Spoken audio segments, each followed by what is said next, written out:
Hello and welcome to day 15 of playing a draft every day until I'm Mythic. Today is going to be a little bit different because I'm not actually playing the game right now. And that is because the this is actually being recorded on the 25th and this was recorded on the 21st and it should come out on the 25th. The reason for this is because on the 21st this was recorded kind of on the 20th. Um, this is supposed to be recorded on the 20th, but what happened was on the 20th was when I was flying back from Poland after a lovely week there. Um, but when I got home, my computer was basically completely out of it for several hours. It took ages to fix it, and then by the time I'd fixed it, it was later into the evening, um, past midnight, and my sister has her A levels at the moment, so I really didn't want to be disturbing her. So I thought, you know what, I'll record it and I can voice over it later. So here I am. I hope I remember all the reasonings behind the decisions I made, but I want to go into this with you knowing what the result was because this is really just an investigation into what went so drastically wrong. Because this was a 0-3, but it wasn't just a 0-3. It was, you can see the length of this video. It was the most crushing 0-3 of all time. Um, and I want to get into it. Was I just incredibly unlucky? Was this an incredibly bad deck? What was going on? So let's give it a watch, and I will try my best to remember what I was thinking in the moment. But we can kind of look at it with a bit of distance as to like how badly was I um, playing as well. So let's get into the draft. Oh, bit of lag there. So immediately, yeah, you can see I straight away go for the Prowler. There's not much else in this pack that's really calling to me, but I've had so much success with the Prowler. I think it's such an insane card. Um, it's already a really good creature. When I'm playing Golgari, obviously the double green is not a huge issue. Usually I'm just splashing blue in the Sultai. So definitely really happy to pick that up. And there's also Sage of the Fang, which I would be very happy with. Dragon's Prey is not bad either, but I definitely don't think this was a mistake taking this. Um, yeah, I'm looking at the Sage, thinking if there's something else to go, but surely a lock-in. So now I've kind of got my eye open for Sultai cards already. Maybe a bit early to choose a direction, and maybe I should just take the Road Watcher here just to keep my options open. But Whale of War I was thinking the Whale of War has good graveyard interaction, and it is a nice combat trick against some of the Mardu decks. You can see I'm thinking about taking not Tomb Guard, Road Watcher, but go for the Whale of War. So we're kind of forcing a bit here for the Sultai. But I don't think exploring Abzan would have been hugely pivotal. But we can see what we think later. So I'm in the Sultai mind and I see an Attuned Hunter, which is already just got good synergy. It's a solid 3 cost. The exhales are also good, and maybe I should be prioritizing exhales higher. Just understanding removal is key. You don't get it late in packs. But I took the Hunter thinking we're probably going to have a good number of renew effects. So I was feeling pretty good about the Hunter choice. Well of War as well with the Graveyard. So far all our cards kind of work together. I can skip because I don't have to wait for people now. So then I get this, and I think it's pretty obvious that I should take one of the exhales. But the question is which one? And I'm looking at piercing. I'm looking at Caustic. I don't think I remember which one I go for.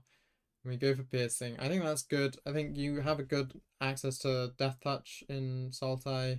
You've got the Sultai Devotee, and then you've got what's the I can't remember the name of the mobilized one creature that's black, 3 mana. So here, sorry, I talked over this one. There's not much to take here. I think I take Desperate Measures just because nothing else is appealing. But I'm definitely not a huge fan of Desperate Measures. But the card draw can be nice, especially since we often end up in pretty cheap decks. So being able to draw a bit more is good. And then here, I think we can all guess what I'm going to take. Goalkeeper's instant take. Really good. It's got synergies with the Renew. It's got a Renew. It also wants Graveyard. And I think at this point, we're pretty confident that we're in. Happy sort of forcing Sultai. So I think I go for the Evolving Wilds or the Jungle Hollow. I could go the routine. It's obviously got a Harmonize, but the Evolving Wilds is just the most feels like the most flexible out of them. Given I'll be in 3 colors. So now I've got an interesting question of, do I want the Veil, which is in my green black, which is what I look like I'm going, but maybe this is where I should be going. Okay, maybe I go green blue since there's so much blue open late, but I don't. I take the Veil instead. Take the Earthcarver, something I'm probably not going to play. Romer's Routine for fixing. But again, in the probably won't play. Earthcarver is probably better than I think it is. My main complaint is just how expensive it is. But against the dragon stacks, it can be a really good way of stopping dragons attacking. I can skip again. Another exile this late is definitely really nice. Here, I think I'm just picking based off what I think I have left of in my collection. So Essence Anchor could work in this deck. That's what I was thinking. It does the bug, and I'm like, I probably won't play it, but I could play it. And if I was in the green blue, I would definitely want to play it more. And then tragedy strikes. Elspeth in pack 2. But I'm not too sad because I'm seeing a Procession. I am seeing Sibsig. Oh, I go the Sibsig. So this does mean I'm now deciding a bit late, maybe, that I should be going green-blue. Which pays off in the next pack because I'm seeing a Skimmer. Which I think is what I'll go for. Yeah, I think it's a bit of a no-brainer. It's got Graveyard Interaction. I've got Source of Mill already. So I'd love to see some Wayfarers. So another Appraiser there. There's also the rebuff. So I go for the rebuff simply because I think the Harmonize is there and feeling like removal is going to be good, especially since my removal is usually in black. So getting some blue and green removal is very nice. That's the worst siege. I see it so much because it's so bad. It just goes so late.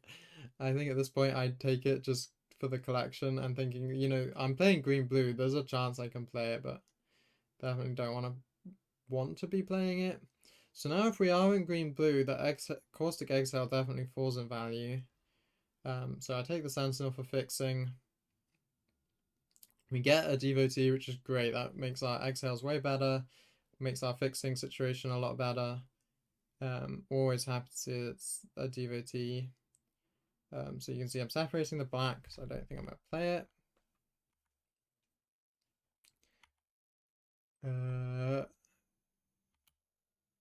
Then we get... So the Ice Climber can be good as a source of mill and a cheap creature. I think probably should have gone it, but we'll see if I regret not having more 2 costs later. I take the tap land instead for fixing. Oh, changed my mind. See, this is the problem. I can't remember what I took. No, I decided last second to take the land. And then I get a tri-land, which is amazing. So Sultai is clearly very open. I have way too many categories going on here. So my lands get put all the way on the right. And then overall possession goes super late. I still don't have a super large amount of mill, but this is always nice for getting some removal back. Or getting a creature you want back. I cut the black cards there. So this is where maybe, because I'm green-blue, I should just take the Guardian as well and splash red, but I think instead I just take the land. I don't even remember if I activate that once the whole game. We will see.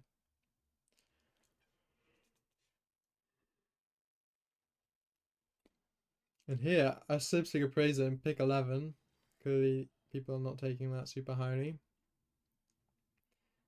Reclamation has some good graveyard interaction, but again, not a card I would really want to play. This card's playable, but don't really want to play it. That pile over there is just the cards I probably don't want to play. So I'm hoping I take the Regent here. But am I really going to take the Devotee over the Regent? Wow, if I do that, feels kind of crazy. Yeah, take the Regent. Very nice card, and it's expensive enough, and I've got some good fixing going on. 2 tap lands of wilds. So I'm feeling a bit better about it. Pick 2 rolls around, and there's nothing super catching my eye here. This is where if I had taken the Tarkir Guardian, maybe I'd take the Team of Monument. And maybe the Monument still isn't bad. The Disciple is also an option, but I don't have that many cheap things to do, so I was a bit worried. So I think, yeah, maybe that's a mistake. I think I should probably just take the Disciple anyway. We hit a Wayfair, which is huge. That is really good. So then another Tarkir Guardian that would have been good to take, I think. But I'm looking at the Raksasha, I'm looking at the Whisperer. Yeah, the Whisperer can be nice with the interaction. Then it does the thing where it glitches out again. I have no idea why it does that. It's very annoying.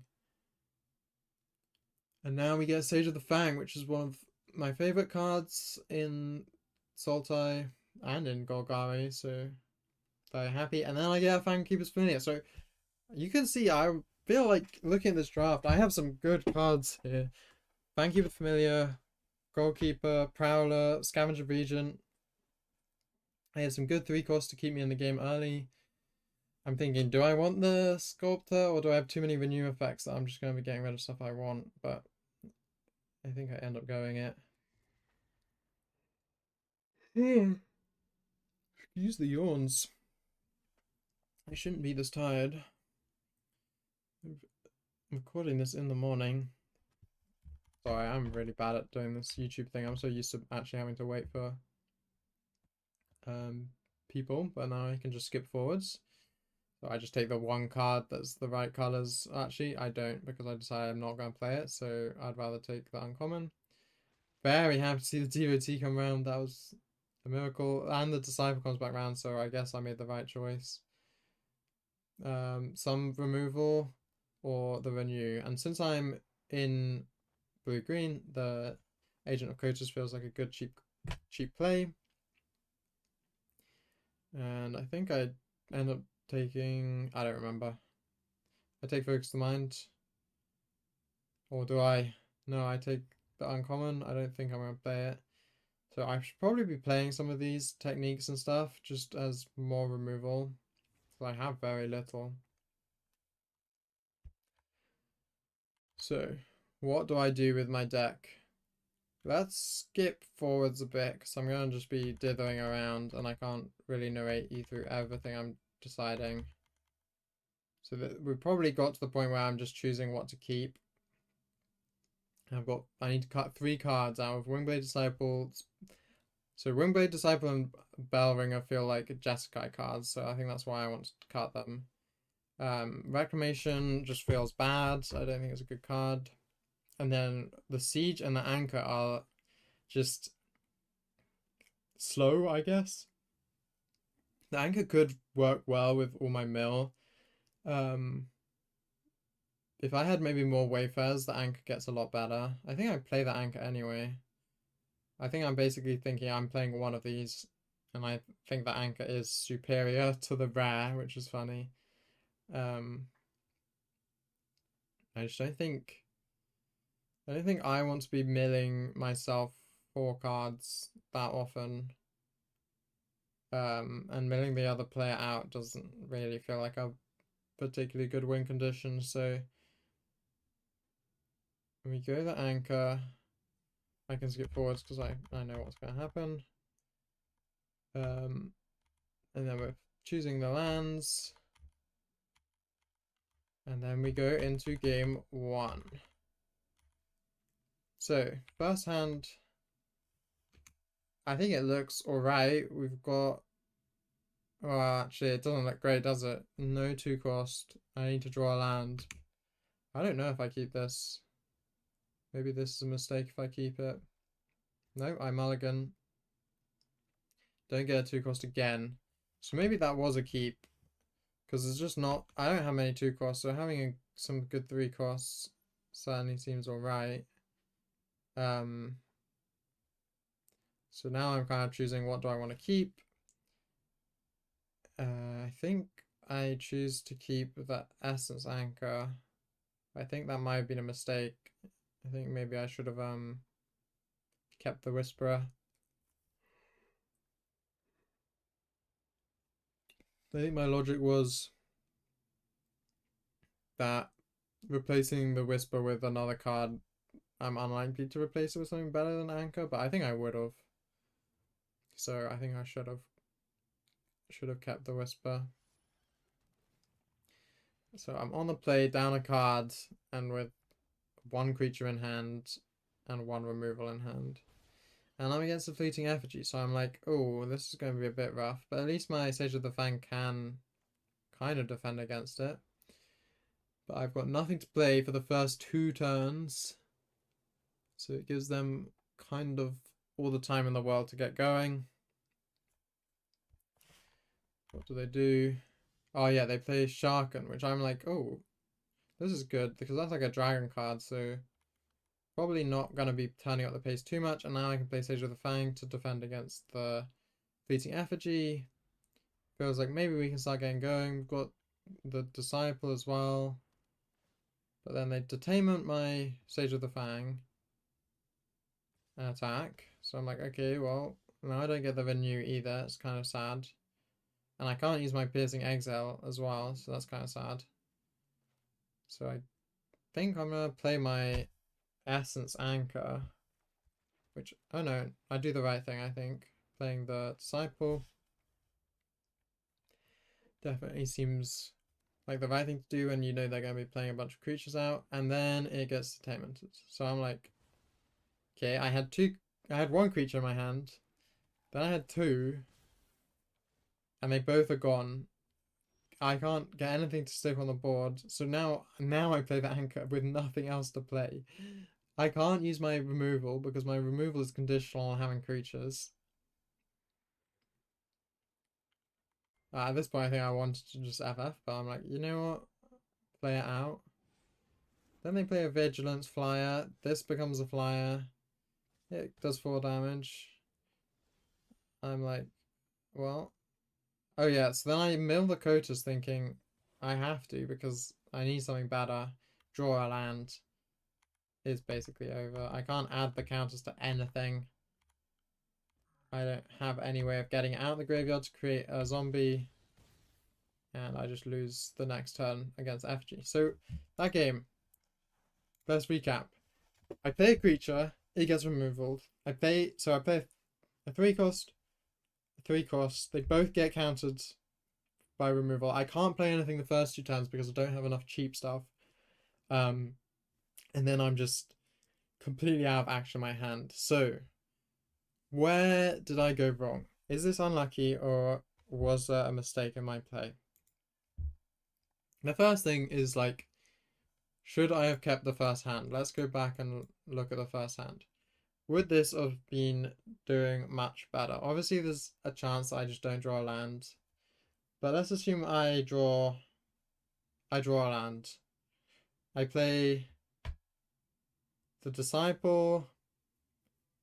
I can't ever activate the Regent's passive. Well, not passive. I keep calling it passive. The Omen. It's very unlikely because it's on the splash. I would need my devotees for sure. But I would at least have possession.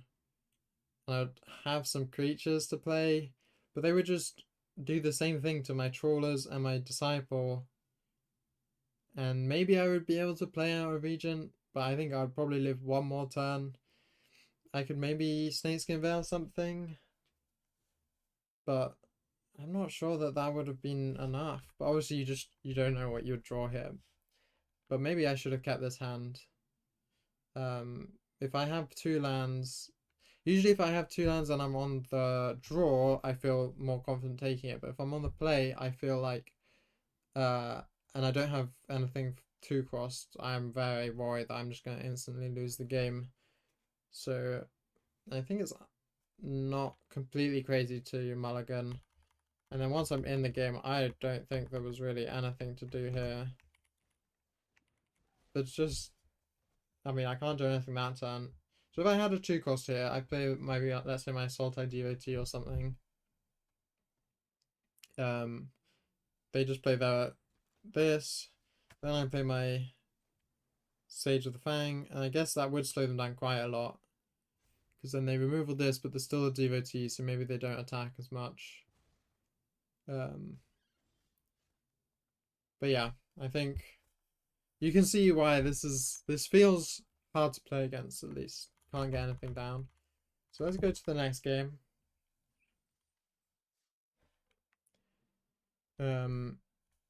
I think it's gonna be a very, very similar story, and that's what just makes me feel like there's nothing I can do. I hate that profile picture, by the way. It just looks so weird. Okay, so I get all my colors. I'm like, great. And I've got a devotee. I've got something to play on 2, 3, and 4 now, which feels a lot better. I see the Mardu devotee, which is always scary, but I'm like, okay, I've got another devotee, so at least my exhales are almost guaranteed to land, right? And I'm like, I think I was like, the logic is they're going wide, so I'm happy to trade with them. And I think that's good. They're going to go wide here anyway. I also have all my colors, so I don't feel as bad doing this. Play my disciple, it gets removaled. So I traded off my first creature, then the next one gets removaled. Then I play my 4 costs, I'm feeling pretty good. I mill, I get a little bit of value with it as well. It gets removaled. So I'm like, okay, well, at least I've got my renew stuff.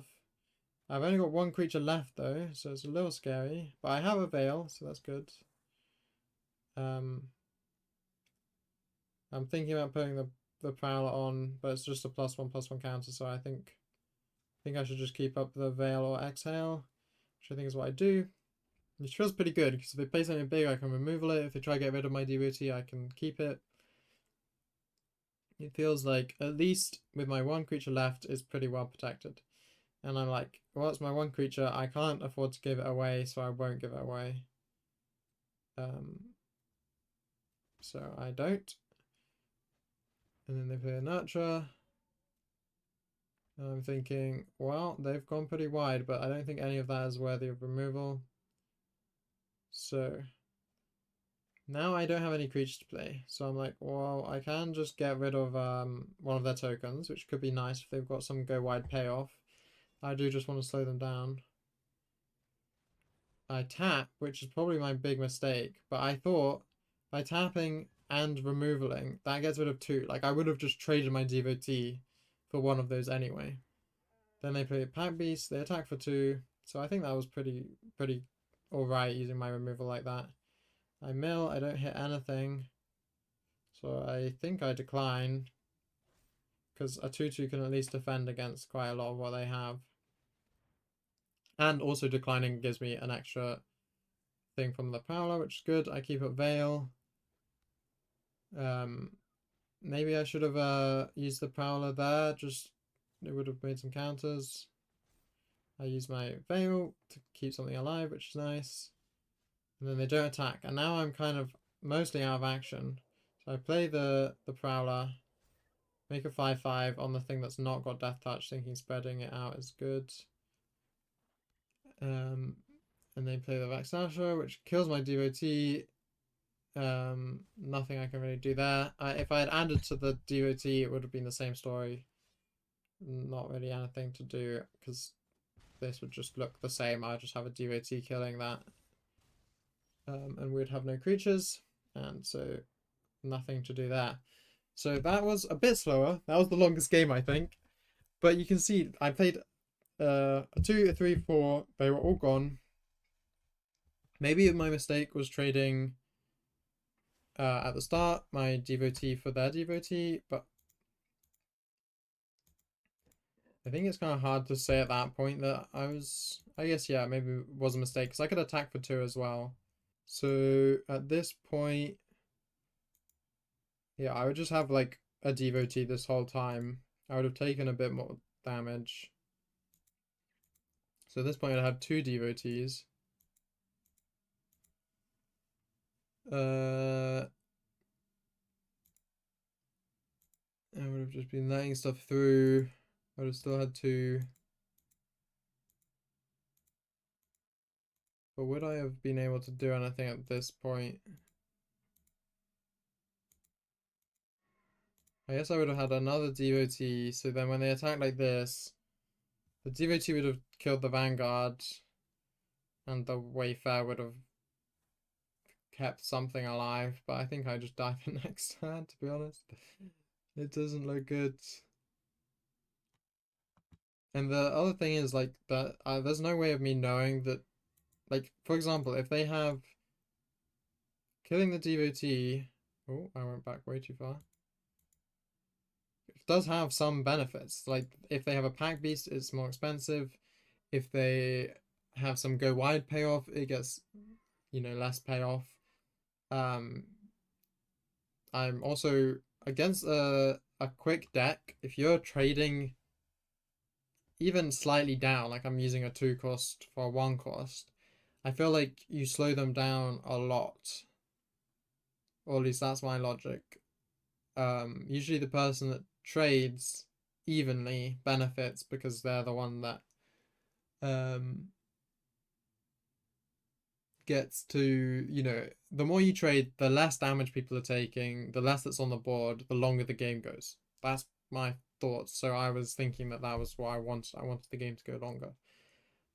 But I kind of just ran out of steam anyway. So maybe thinking the game should go longer is not correct. I just don't have enough. I don't have enough ways of doing stuff. I don't have good card draw. I don't have good um creatures really. So maybe that's the part of the deck building issue. But anyway, let's go to the final game. Which I think again, just same idea, just removing everything.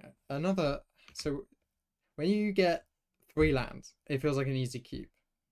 When you get 4, you feel like, well, if I draw some more lands, this is gonna suck. And if you get 2, you're like, well, if I don't draw some lands, this is gonna suck. So it's always hardest when you don't have 3. But I'm thinking, well, I have a good 3 cost and a good 4 cost, so I think I'll keep. Oh no, I'm thinking I don't have green. I should not keep. Of course. So I don't keep, and then I get 4 lands. I get 5 lands. What am I supposed to do? I can't keep 5 lands. I have 5 lands and 0 creatures. Important to note. So I'm like, wow, that sucks. I have to mulligan, even though I've got good lands. So now I have to keep. I get 3 creatures, which is good, and I get 3 lands. Sorry, 4 creatures and 3 lands. So this was, this I would be super happy to see this as my first hand. But now I have to get rid of 2 things. So I get rid of a land because I think the Wayfarer can get me some more.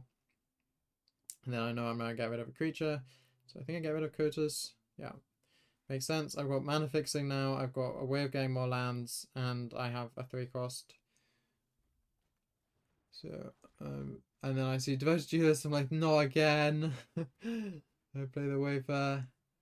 We get very low mill value, but we at least get the wilds, which is something to play. So I'm at this point I'm thinking, do I play the Devotee or do I play the Sage of the Fang? So I play the Sage with Fang thinking, oh, I don't have a 4 cost for next turn, so playing a tap land next turn is not going to feel too bad. And the Sage with the Fang obviously matches up nicely into the Duelist. And then they play Zergo, which kind of demands some removal, and I don't have. But I do have the Devotee, so I think that's what I play here. Yep, just to stop it attacking. Thinking if they attack, even if they removal, I can kind of double block. But then they removal, and then they removal again. And I'm just like, wow, what can I do there? I just can't play the game, it feels like. Which obviously sucks. I play the Hunter, something that can kind of block. Now it's a 3/2, so I can't even block that. And then they remove all that. I'm just like, what can I do? 3 removals in a row. All my creatures are gone. And they've got Zergo just keeping everything alive. I don't know. I couldn't have not mulliganed. I think the mulliganing both times was correct. But there's just... It just feels like there's nothing to be done. Something like an experience like that just makes you think, wow, removal is broken. I should just draft like 6 or 7 of those every game. I want like 2 in my hand every time. And maybe that is the takeaway. I don't have enough priority on removal. But at the same time, it just feels like if I'm not removing everything they play, that it's not like they're just using removal, right? They're also adding creatures to the board. And I just feel like, I'm doing my best to add creatures to the board. It's not like I'm leaving that much mana on the table every turn. But, yeah, I mean, I guess if I'm removing their creatures, they're just struggling to get by. Because their removal is kind of useless if I don't play any creatures. But you do kind of need a balance at some point. So going back through the draft, I guess there's a couple points I could have taken some removal. Obviously I don't think first picking it here would have made sense. There's not really much removal. I could have taken the River Reel Sweep here. Just doesn't synergize with the Prowler, but it's another good card. Good removal. I mean, the Whale of War would have done good work. Then here I have the Caustic Exile and Piercing Exile. I think maybe this is a good example of where I should have taken removal instead. Then here I think I do take removal. I take the Exile, which is good. Then here I kind of take the closest thing to removal. Anyway. Then here there is no removal.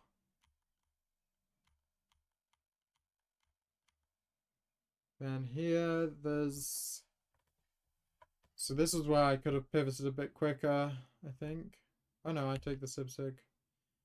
There is removal, but I don't think it's particularly good anyway. I think the Sibsig Appraise is a fine choice. I don't think I would change that. I do take removal. It's not really removal. I guess the Ringing Strike Monastery would have helped in some of the spots I was in. So maybe I should have taken that just to fill that gap. The Ice Serpent, kind of removal. Caustic Exhale is removal. What did I take in that pack? I don't remember. Do I take the... Oh, I take the Sentinel. So that maybe is a good example of where I should just take the removal. Even if it's on the splash, at least it's something. I could have taken Dispelling Exile here. Probably would have been better. Because those are cards that I don't end up playing anyway. Technique would have been fine. I don't think I would have got to play it in any of those games, but would have been some removal. Here I think taking the Regent is okay, even if black's on the splash. Was there something else I could have taken that would have been better? Maybe I should have just taken the Devotee. But that does feel kind of a crazy pass up. Then here, maybe this is where I was saying I think maybe the monument was the play. So I could get some big dragons, but I wouldn't have got to play any dragons in those games anyway. Having big creatures was definitely not the issue. I could have taken Resolve here. Could have been something, but it only deals with flyers, and I was not against many flyers, was I? I was against almost entirely ground creatures. So I don't think that would have changed much. This was a good counterspell if I'd got to play it at any point. No removal there. I take the monastery. Oh no, I don't. Maybe I should have there. But yeah, there's really didn't feel like there was many opportunities to get something more there. And it's not like I would have replaced that much. I think I'm right in saying that there was almost no flying creatures. Oh, this one had the flying creatures, so maybe but this one, yeah, I don't know. I don't know. Let me know, please. I need help. Was this the most unlucky round of all time? Was this bad drafting? Was it, obviously it's a mix of both. It definitely wasn't the best draft available there. So yeah. Thank you so much for watching my painful loss. Um Hopefully it's somewhat educational just to see how badly things can go. But yeah, thank you so much for watching, and see you tomorrow in the next video.